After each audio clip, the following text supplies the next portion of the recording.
زي أي أم مصرية بانشر غسيلي بالمشابك الخشب، بس عايزة أقول لكم بقى إن هي صدِّت كده، ده طبيعي جدًا. المشابك بيبقى فيها حتّة حديدة كده، طبيعي إن هي لمّا بتتحط على حاجة مبلولة ممكن تعمل الصدى دوّة. طيب تعالوا بقى، أنا جِبت منتج كده من على النت بصراحة، وقُلت إن أنا أجرّبه معاكم، بس تعليمات المنتج بتقول إن أنا لازم أبلل البقعة الأول بالماء، وبعد كده أحط عليها المنتج وهتختفي معايا في ثواني. تعالوا الأول بقى نبِل البقعة دي بشوية مَيّة، وأجرّب معاكم المنتج ده، ولو حلو أكيد، أكيد هاقول لكم عليه يعني. أول حاجة بس نبِل البُقعة ديّة. كده بقى أنا بعد ما بلّيت البُقعة، بُصّوا الصدى لسه موجود، تعالوا بقى نرُش مع بعض كده عليها ونشوف كده هيختفي والّا لأ. ثانية واحدة، نجرّبه بقى مع بعض.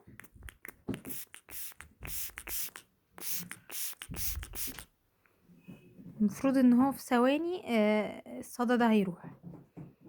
أنا مستنية، مش هاقطع أي حاجة، مش هاقطع أي حاجة من الفيديو ومعاكم للآخر.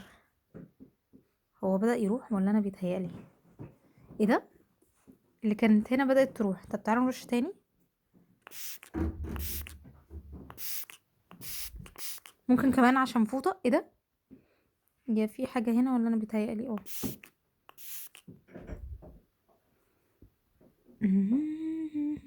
يا مسهل.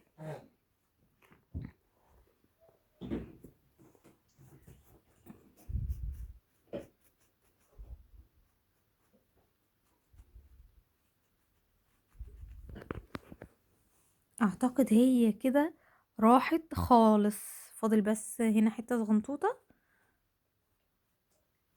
ممكن أرش عليها تاني. هي راحت فين؟ أعتقد هي كمان اختفت، هو اللي أنا مش شايفاها لأ اهي. تعالوا، بجد منتج حلو جدًا، جدًا، جدًا. اللي عايز يعرف هو نوعه إيه أو اسمه إيه أو اشتريته منين من على النت، هاسيب لكم لينك الصفحة في أول comment. بجد هتستفيدوا منه. عايزة أقول لكم إنه سعره بجد حاجة بسيطة جدًا، جدًا، كان عامل تقريبًا 30 جنيه يعني، والإزازة أعتقد هي كام مِلّي، كان معمول 35 جنيه، تمام، وكان حوالي مثلًا 150 مِلّي أعتقد يعني حجمها كده. بُصّوا، ما فيش أي أثر. أنا على فكرة ما وقّفتش الفيديو ومعاكم يعني، ما فيش أي أثر للبُقعة خالص لأي ينفع تستخدموها لأي نوع قماشة. دلوقتي خلاص أنا هاقوم بقى أغسل الفوطة ديّة وأسيبها تنشف وكده خلاص رجعت جديدة ولا كأن فيها أي حاجة. يا رب تكونوا استفدتوا من الفيديو، وأشوفكم بقى على خير في فيديو جديد ومنتج جديد. باي، باي.